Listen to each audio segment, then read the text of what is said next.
Welcome to the show. Вітаю. Вітаю. Greetings to you all. Thank you very much for the opportunity to speak with you. President Biden has called Vladimir Putin a war criminal. And yet, you have called for negotiations with him. Will it be hard? Will it be painful for you to have to sit down? Dude, shut the fuck up. Oh, he's joking. Yeah, the Iron Cross thing is so triggering whenever people go, he has an Iron with Cross. Putin, were he to agree So stupid. and negotiate with him? Я готовий до перемовин. I am ready for negotiations with him. I love that, like, Zelensky's like, we need to do negotiations. We need to do negotiations. I'm ready for negotiations. And Americans living in America are like, we don't negotiate with terrorists. Like, motherfucker, you're the terrorist, one. And two, not a single one of you has a say in this situation. You can't fucking be like Ukrainian sovereignty, and then fucking deny, obviously, closing up the sky, which is what they want, or deny entry into NATO, which is what they want, okay? Knowing full well that neither of those things were ever going to happen historically, and fucking goading them into thinking that they have a false sense of security in the situation exclusively so you can fucking, get them to give Russia, like, fears that Ukraine is furthering their relationship with the West and is taking an antagonistic position against Russia, which, whether you agree with this take or not, doesn't matter. In the eyes of Russia's security interest, that's seen as a legitimate threat, okay? And then turn around and be like, no negotiations, brother. The fuck do you mean? I was ready over the last 2 years. And I think that Also, that's bullshit. That's bullshit. The whole, like, I was ready for the last 2 years. No, the shelling continued throughout the past 8 years, non-fucking stop. Ukrainians did not like the Minsk agreement. They did not want to legitimize any sort of, like, separatist movement in DPR and LPR. And obviously the conditions have now changed, okay? They certainly also did not want to recognize Crimea as Russian territory. And now they are doing so, I think, because they recognize that this is, like, one of the only ways to get out of this conflict. But this notion that they were, like, trying to negotiate for the past few years is bullshit. Literally fucking Germany and France. Ask them if you think that that's true. I think that without negotiations, we cannot end this war. I think that all the people He is right about that, though. There's the only way out of this is who negotiations. think that this dialogue is shallow and that it is not going to resolve Gotta pee, I'll be back. anything, they just don't understand that this is very valuable. If there is just 1% chance for us to stop this war, I think that we need to take this chance. We need to do that. I can tell you about the result of these negotiations. In any case, we're losing people on a daily basis, innocent people on the ground. Russian forces have come to exterminate us, to kill us. And we have demonstrated the dignity of our people and our army, that we are able to deal a powerful blow. We are able to strike back. But unfortunately, our dignity is not going to preserve the lives. So I think that we have to use any format, any chance in order to have a possibility of negotiating, the possibility of talking to Putin. But if these attempts fail, that would mean that this is a third world war. You know the Russian demands. They want you to recognize that Crimea is part of Russia, that the two republics in the Donbass are independent republics. They want a guarantee, perhaps in the Ukrainian constitution, that Ukraine will never be a member of NATO. Are you willing to make those compromises? Є компроміси, до яких There are compromises for which we cannot be ready as an independent state. Any compromises related to our territorial integrity and our sovereignty, and the Ukrainian people have spoken about it. They have not greeted Russian soldiers with a bunch of flowers. They have greeted them with bravery. They have greeted them with weapons in their hands. So forcibly, you cannot make yourself. This chat is extremely pro-Russia. Dude, you are so stupid, dude. I don't know what else to tell you other than just you, like, over the past couple of weeks, like, Shaq has become, like, the #1 dumbass in the chat. I swear to God, dude. Yeah. True. This chat loves, this chat's like, fuck yeah, dude. Russia's killing it. They're doing great. Always. A friend. You cannot curry favor with the citizens of another country forcibly. You cannot just make a president of another country to recognize anything by the use of force. So everything that they are doing is not just about politics. It's about reality. They have made their way to Kherson region, but people are feeling hatred towards them, animosity, and people will continue to kill Russians because Russians have killed their children. You cannot. It is pro Russell. You guys are just fabbing to the idea of reinstating USSR, whatever is your kink, lol, not judging. It seems like you are being, judging. Also, you know, again, plus you're Polish, plus ratio, plus you are literally like the same to the people that treat you like the way you treat Muslim immigrants. Straight up. You cannot reverse Plus the maidenless. situation anymore. So you cannot just demand from Ukraine to recognize some territories as independent republics. These compromises are simply wrong. I cannot recognize, firstly, as a president, secondly, as a citizen, and thirdly, you cannot force people to love the enemy. That's impossible. What you can do is to make a pause and just decide on how we are going to live further on. What has to be done in order to put an end to the war, to prevent further wars, and how to find an approach to these territories which are temporarily occupied. This is a very difficult matter because part of these territories were occupied 8 years ago. And during entire period of 8 years, they have been brainwashing people and children on whom they are. They've been telling them that they have preserved their lives. They have been telling lies that Ukrainians are fascists. They have been filling their heads with lies for many years. And it's very difficult because of that to find understanding. You definitely understand me what information policies mean.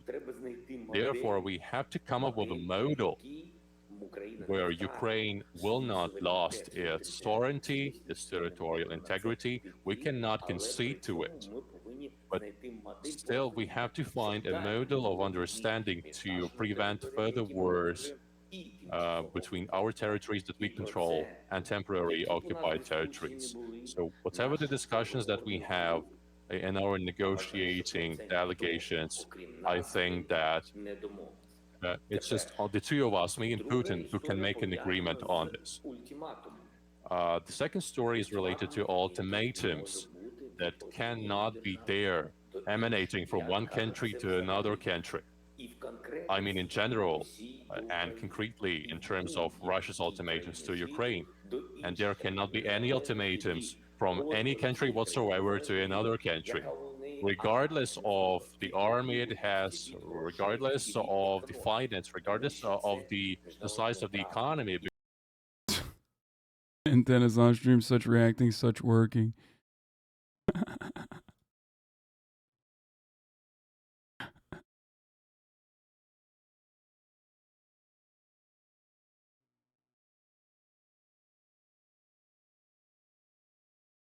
Okay.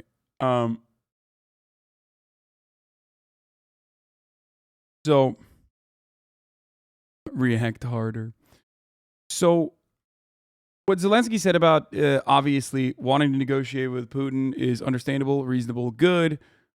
He keeps also obviously qualifying his sentiment by saying, you know, a country can't tell another country what to do with its own territory, blah, blah, blah. But like negotiations are going to revolve around that. So I don't know what he thinks a negotiation is going to look like when the Russian side has already mentioned, at least as far as we know, I think there's like a totality of 15 points in the ongoing ceasefire, peace talk negotiations that are happening. And the Russian bullets on that. Sorry, the Russian. By the way, apologies for stealing Zelensky's content. This small streamer Zelenskyy and his content. So I'm sorry about that, brother. He was literally saying the Russians are brainwashed, the Crimeans to think they're Russians. Meanwhile, the Ukraine made a dam to dry up their own territory. Yeah, that stuff is just fucking propaganda, and I don't agree with it. Like, I don't. You know what my takes are on this. He's saying that like it's propaganda that actually changed the attitude of Crimeans. Not propaganda. It's literally fucking years and years, 100 fucking years of autonomy seeking. It being originally Crimean territory that belonged to Crimean Tatars, which still also had autonomy. Sevastopol being an incredibly important military base for Russia throughout the history, both of the USSR and also post USSR Russia. All of this is not, just the Russian propaganda changing people's fucking minds, Is not a thing.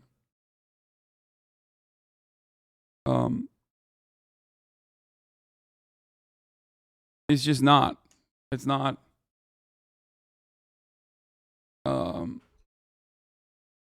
It's not, him saying whatever the fuck about Crimea or about the propaganda working in Crimea. It doesn't change anything.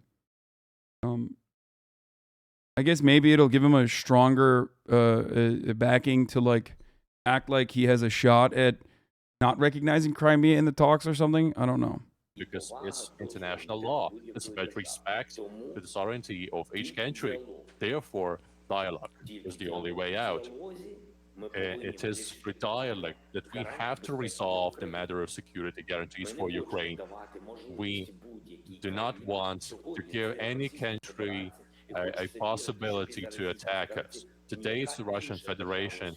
Hopefully, any other country will not be willing to attack Ukraine's independence. But still, you can see that Belarus launched rockets against Ukraine at the very beginning. Therefore, that's a matter. I do think there's another. I do think that is the other factor here is that yes, I think Zelenskyy might, regardless of what his personal opinion might be on giving up Crimea or anything like that, or recognizing the autonomy of Donbass, has to be something he always has to consider is what right-wing groups, far-right groups, which now have a fuckload more power and influence as a consequence of Russia's invasion, will react to, and how they will react to, and how aggressively a stance they will take when he is seen as weak in negotiating with Russia in any capacity, rather than leaving more civilians to be slaughtered. He was pretty clear he wants to cease fire and then have negotiations to deal with occupied territory, which is normal. Yeah.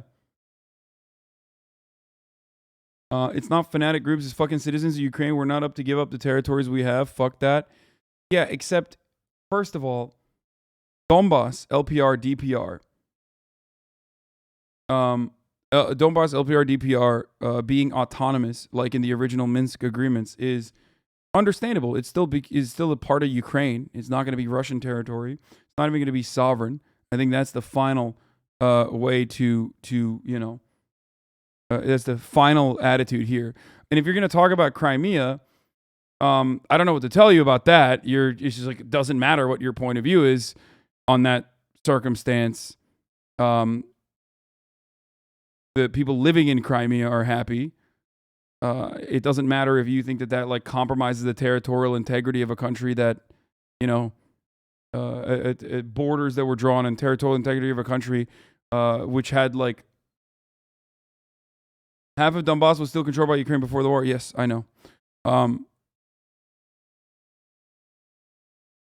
regardless of Donbass or LPR and DPR, your interest as a Ukrainian in taking back Crimea doesn't mean anything in this situation. It's the unfortunate reality. Like, my own personal opinion on this does not even matter. Even though I do personally believe that, like, either Crimea belongs to the Crimean Tatars or it belongs to Russia. Ukraine in this circumstance is like further lower on the rung than either of those people. Okay, it's literally number one, Crimean Tatars. Number two, the Ottoman Empire. Number three, fucking Russia. Number four, someone else. Number five, another person, I don't know. Number six, maybe then Ukraine. How about that? You know, Greeks.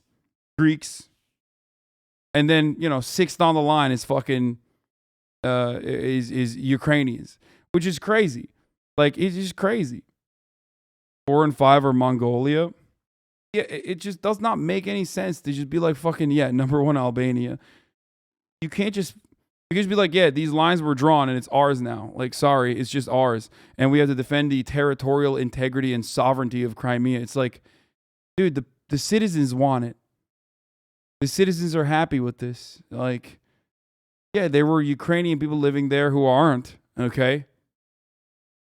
But it's wild.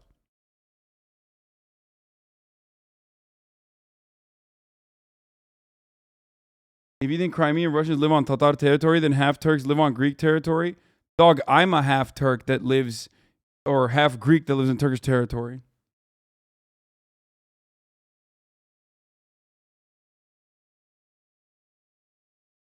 Crimea is happy. Who told you that? The separatists and the Russians bust in back in 2014. No. The interest that Crimeans had in sovereignty from the jump. When they were basically handed off into Ukraine. That's what tells me that they've always wanted to either be sovereign, and they were autonomous, but wanted to be personally sovereign or a part of Russia. That's what tells me that.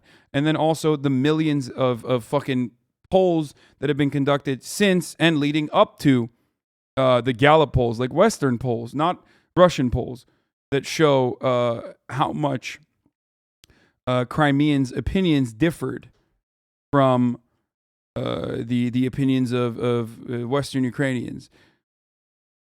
And ultimately, you're just going to say it's fucking fake, so it doesn't matter. So I don't know what else to tell you. You literally look at, I show you Western sources, and you say Western people is fucking fake. Like, you think Western polls are fake, and then we can't have a conversation at that point. Like, you just want me to tell you, no, actually, Crimea, like, fucking want to be a part of Ukraine.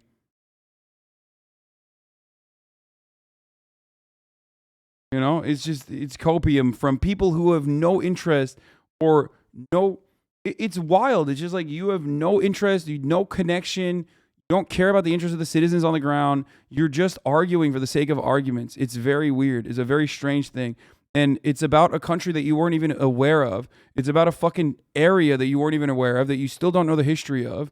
And you're like making ad hoc or post hoc rationalizations for why you feel a certain way about it, because that's what your fucking YouTube daddy told you in here. It's weird. It's weird as fuck. And the worst part about it is, like, you're just wrong. And the only thing that lets you get away with this argument, regardless of how fucking wrong you are, the only thing that lets you get away with this argument is that Russia is bad. And Russia is bad. It's bad. Which is precisely why you think you could just, like, get away with wrong information over and over again and jerk off in a fucking circle about how wrong I am, actually. You probably missed my comment, but in the past weeks, it seems like you've lost it a bit. Somehow you fall for much of the Russian propaganda. I hope you get some time off. This isn't... I hate when people fucking say across the board, everything is Russian propaganda. Even the truth is Russian propaganda. You are making Russian propaganda valid when you can't make a comparison between actual agreeable opinions or, first and foremost, the interests of the people on the ground and what they want versus... just completely made up bullshit. Okay? this idea that I'm like falling for Russian propaganda for my takes on Crimea, which have been consistent from the jump, is silly. It's very weird.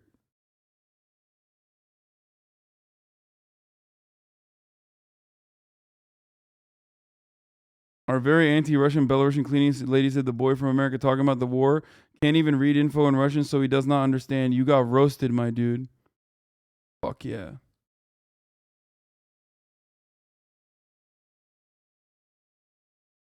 That kind of thinking is really, really bad, especially because I routinely shit on Russian misinformation in here, like all the time.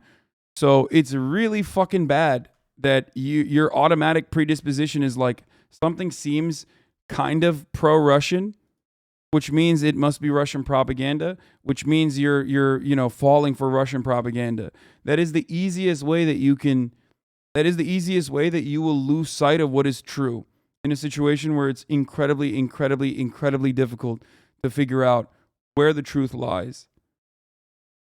This is how the West was covering Ukraine before the war. Welcome to Ukraine, the most corrupt nation in Europe. Ukrainian president's ruling becomes increasingly corrupt, authoritarian. Ukrainian president is... I mean, yeah, this is true, except, they got invaded, and so it doesn't matter anymore.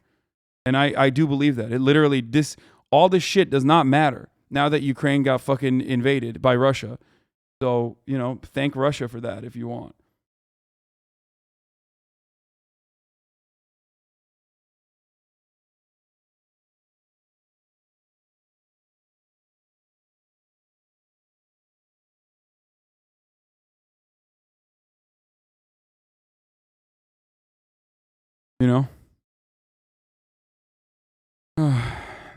This is the United Nations Development Program conducting a series of polls in Crimea between 2009 and 2011 about the question of leaving Ukraine and joining Russia with a sample size of 1,200.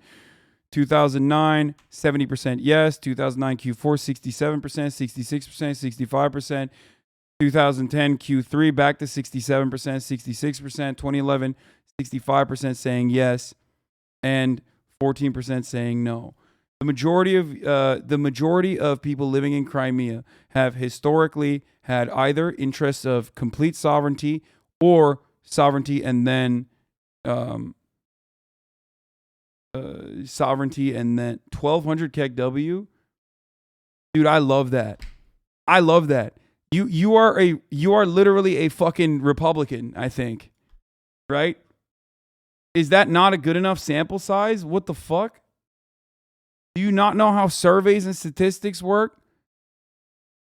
That's a totally normal and valid sample size, brother. What the fuck? And it's not like Russia's own internal numbers are at play here.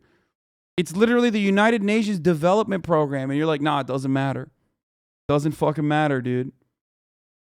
People unironically feel like surveys conducted on matters is supposed to be conducted by asking every single person that's living on that Crimean soil. On the table right now. Therefore, NATO could be a source of guarantees for Ukraine, but we are not accepted as a member of NATO. So Ukraine has to seek for other security guarantees from individual countries that could be NATO members. And that is what we are proposing. A number of leaders of the world's countries could be a source of guarantees for Ukraine. They could be part of this circle of powerful countries. That is what we can talk about. Crimea is only 2 million people, so that's like 0.5% of the entire population.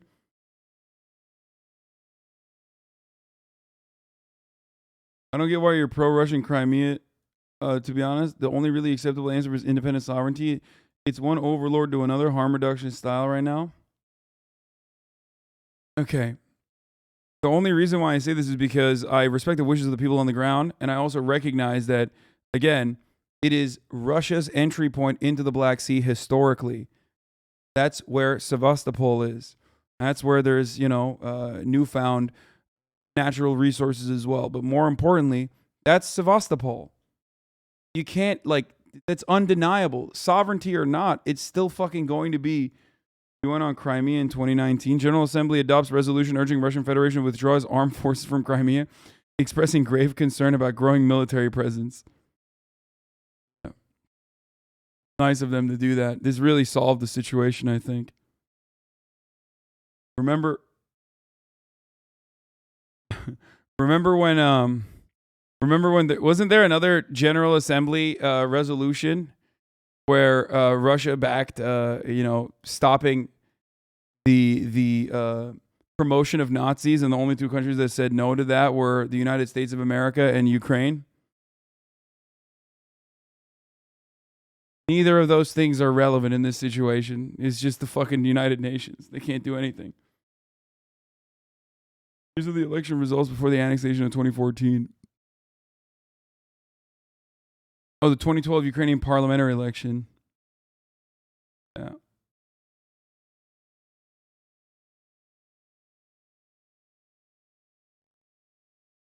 There have been so many fucking elections, dude. Central Election Commission of Ukraine.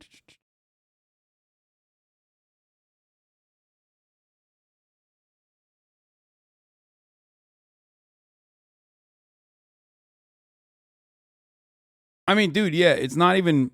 Forbes has fucking talked about it. Wall Street Journal has written extensively about it.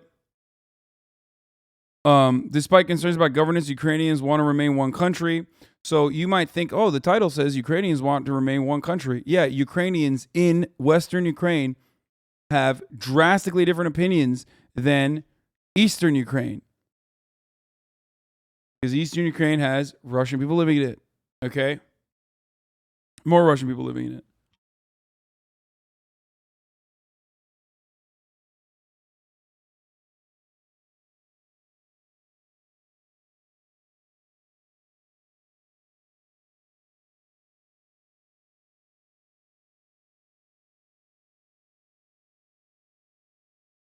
Crimea has a population of 2 million. You think 1,200 is a huge sample size? Oh, really? Tell that to the U.S. Census Bureau, who frequently does samples of far greater magnitude than 1,200 people. I think you're talking to the other chatter, right? Because I agree with you. Of course, 1,200 is an adequate sample size. Do you think people in Kharkiv, Mariupol, Kherson, people still want to side with the Russians after all that? No, of course not.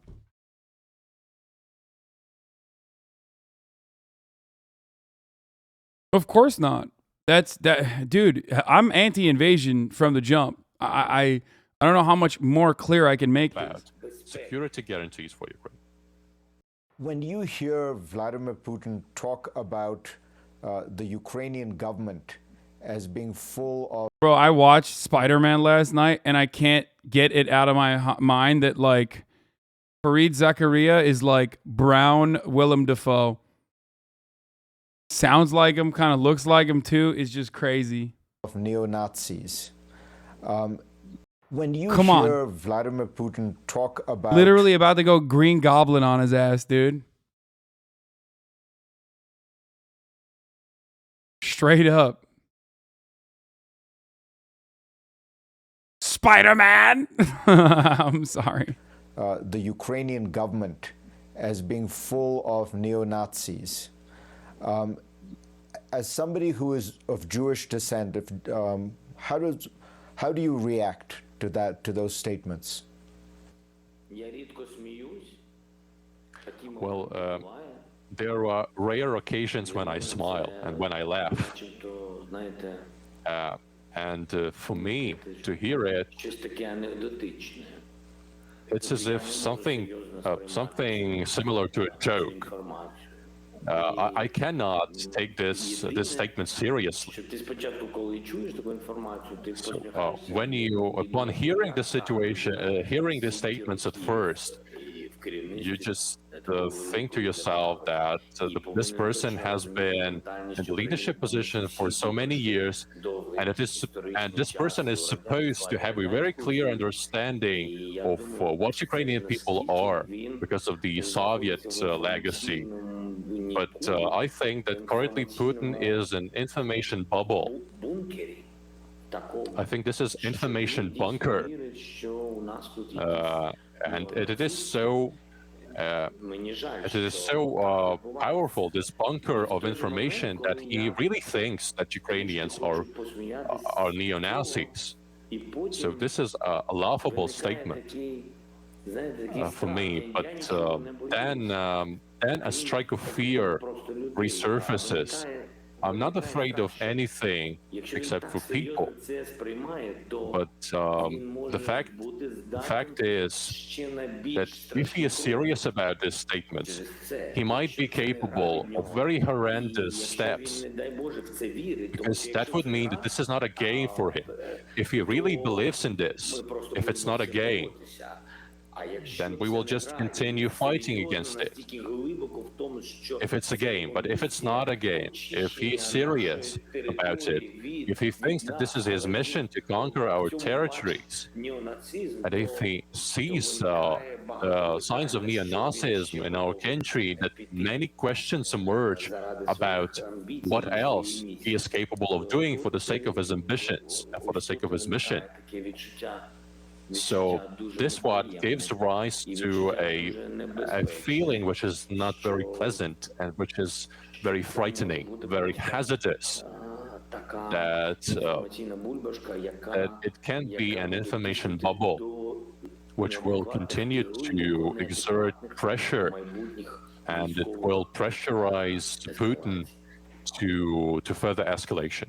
Can I ask you something about your family history? Your grandfather, Simeon, is the only survivor during out of the Holocaust and World War II. Tell us a little bit about that, and what was the lesson? What are the values you drew from it when you would hear those stories in your family?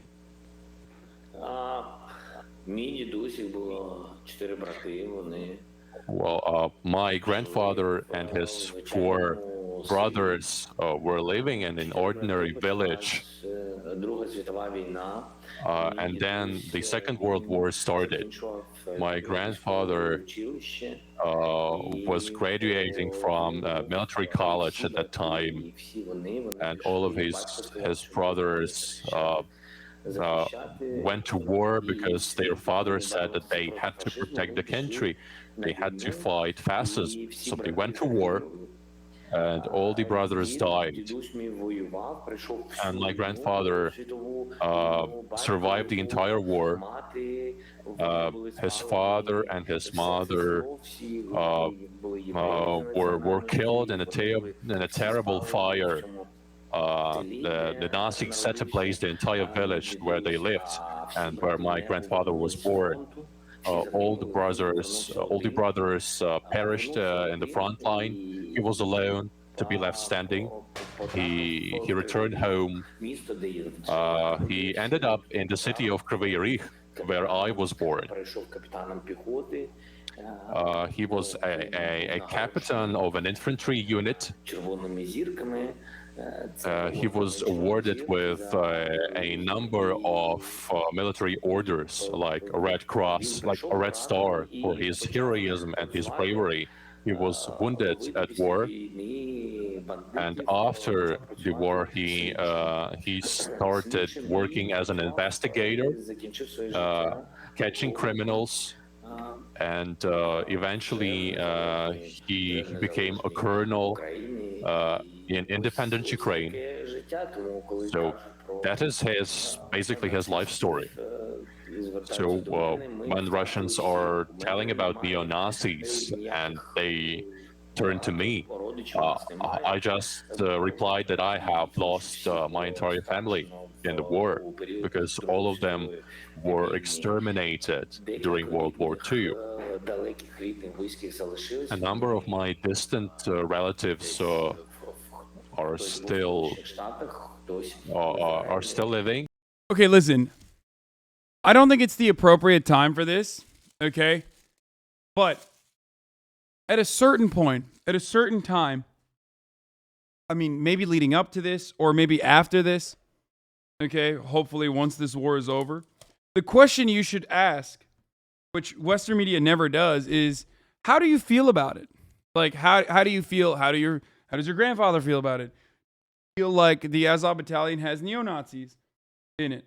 And if you say no, if you don't think the Azov battalion has neo-Nazis in it, how do you feel about the fact that they have admitted that they have neo-Nazis in it? Why was it basically brought into the National Guard? And the elements that weren't brought into the National Guard, why are they still being utilized as like You know, Black Ops. Stop saying Iron Cross Zelenskyy, you fucking dummies. It doesn't matter. That's like not an Iron Cross. You're such an idiot. Like, you're ridiculous. Okay? It's not a literal neo-Nazi insignia, you dumb bitches, okay? No, it's not. Every country has, it's the literal same fucking cross that every country has. Shut up. It's not a Nazi symbol. Please stop. There is a Iron Cross is a Nazi symbol, but that's not a Nazi symbol, okay? Jesus Christ.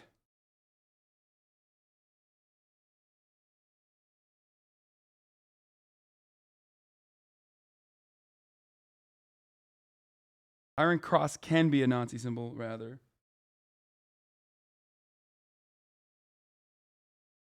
There are good and reasonable questions you could be asking of this administration, of Zelenskyy. Now is obviously not the best time to ask those questions. I've mentioned some of the questions. Okay? But like, at a certain point, these questions will be asked. They have to be. Unless you literally think that, you know, it's not an issue at all.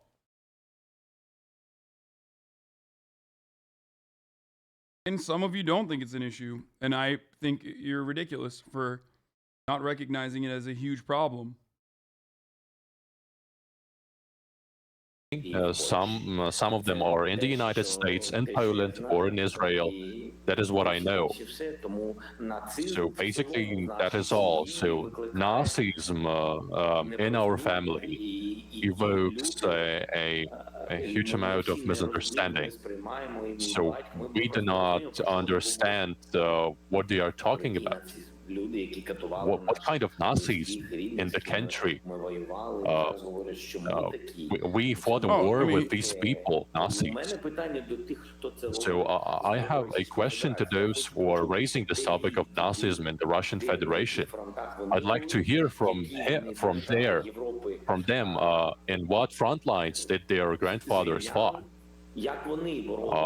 What countries their grandfathers liberated, how their grandfathers fought the Nazi Germany. I have this question to them. When some politicians in the Russian Federation are raising this topic of neo-Nazism, Nazism, fascism... Like the fucking insane part about this is that, like, I don't think Fareed Zakaria knows anything about Ukrainian nationalism, Bandera, and how prominent that level of thinking can be, or you know, the Ukrainian like the post-Holocaust treatment of like Ukrainian fascists. He's unaware of this completely. Okay, and like I'm talking, and not Zelenskyy himself, but I'm talking like Ukraine's attitude in the aftermath of World War II towards those who, you know, perpetrated these acts of violence against its own, like his fucking grandfather's, you know, relatives and friends and family is unacceptable. Not a single person who committed the atrocities in Ukraine while collaborating with the Germans, with the Nazis, got tried. 1.6 million Jews dead, murdered. It's like, you know, the Confederacy post World War, post Civil War. You know what I mean? You didn't fucking try. I mean, the Confederacy got tried more than the Ukrainian Nazis did. Let's be real. And that is going to, of course, always have. You understand that, like, the Confederacy still has attitudes that remain prominent to this day in the United States of America, which it does. Then you have to recognize that, like, a similar concept exists within Ukraine with respect to their nationalist attitudes. Okay.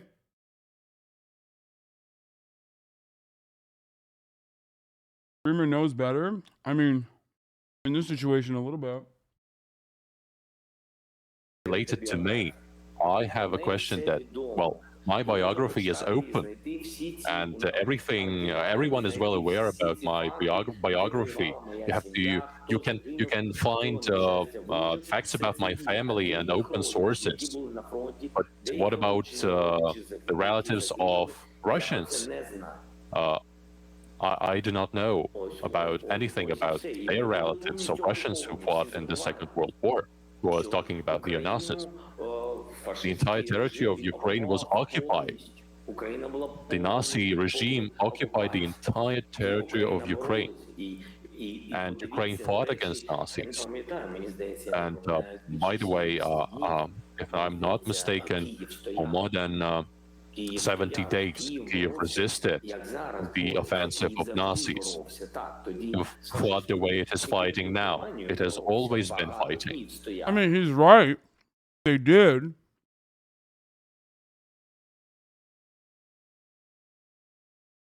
They did. Ukrainians did fight against the fucking Nazis. And also, some fought with the Nazis. The problem is not acknowledging one side.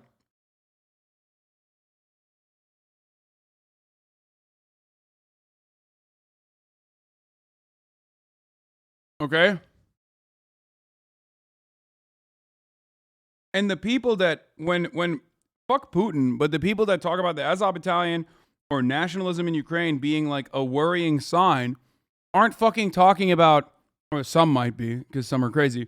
But me, when I talk about this shit, I'm not talking about fucking Zelenskyy personally being a Nazi or some shit. I'm talking about the very direct ideological descendants of the same people that fucking literally sided with the Nazis and hyping those individuals who played an active role in the Holocaust. Bandera being the key figure I'm talking about here. I mean, we did it too, by the way. So clearly, you know my take on this too. Operation Paperclip, holy shit! But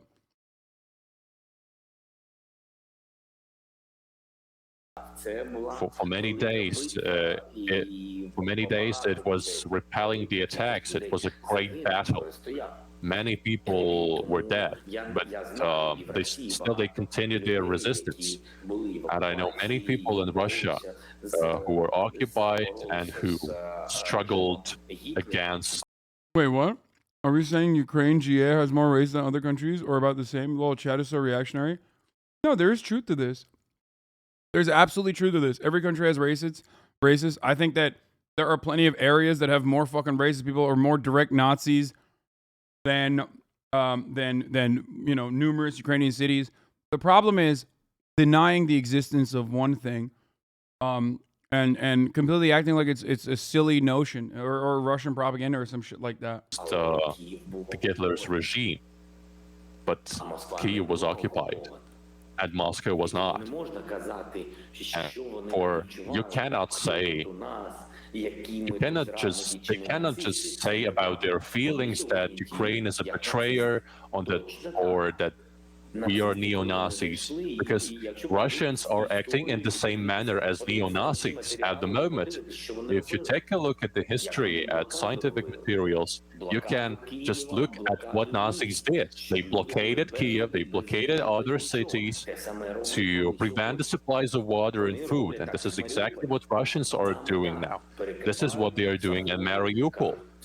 They are just going to the city saying that everything is going to be all right, and that this is Russian territory. They're just claiming it, so their methods have.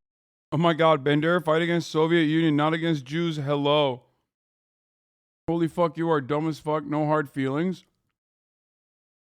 Bro, these motherfuckers literally doing, like, it's wild. Just because his main fucking POV was anti-Soviets and anti-Poles, by the way. Remember that. That was definitely a fucking prominent attitude. That he was a Ukrainian supremacist who believed that, like, the other Slavs were fucking Untermensch. Okay? And that, the 1.6 million Jews were collateral damage. Because he foolishly thought that Nazi Germany would give Ukraine sovereignty does not mean you can fucking sit here and do Holocaust apologia and revisionism. That's fucking psychotic. You're crazy. Like, that's wild, bro. You stop. This is so dangerous, dude.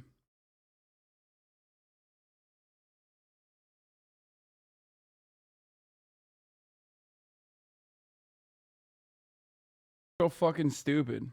Remained unchanged. And the fact is that they are betraying the history of their own homeland. Because what we are having now in Mariupol, in Kyiv, they had the same in Leningrad, which is now St. Petersburg. Wait, what did the guy say?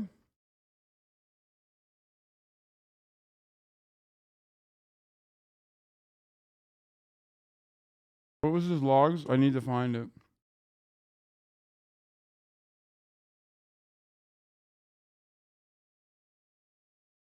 Logs are crazy. I want to see if it's like actually a fucking... I mean, he is doing Nazi apologias, so I want to know.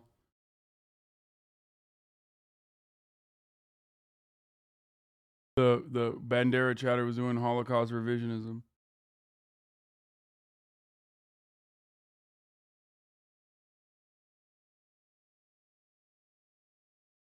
Why can't we fucking snipe these motherfuckers, dude? Holy shit. Oh, this guy. Oh, it's Turkish. War clap. Thanks, Turkey, for Bayraktar. They deserve it. I'm Ukrainian. Ukraine will never demilitarize border. Motherfucker's Turkish, dude. Name is penis in Turkish.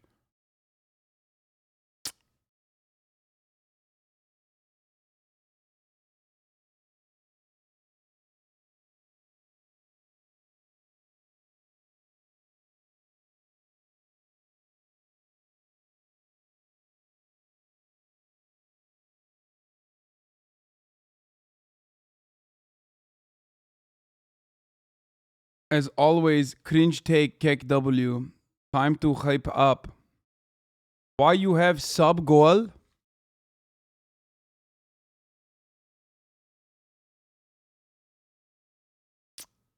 I'm not. I'm UA as fuck. I mean, you are a fucking Nazi as fuck. So that's chill. Bad representation. Clearly, it does not represent the entirety of Ukrainians. Is back, formerly known as Leningrad. Everyone knows how many people died during the blockade of Leningrad. These people did not have enough food and water, and this is exactly what is happening in Ukraine. So who is the Nazi? Tens of thousands of Russians are fleeing the country as the war intensifies. Sanctions cripple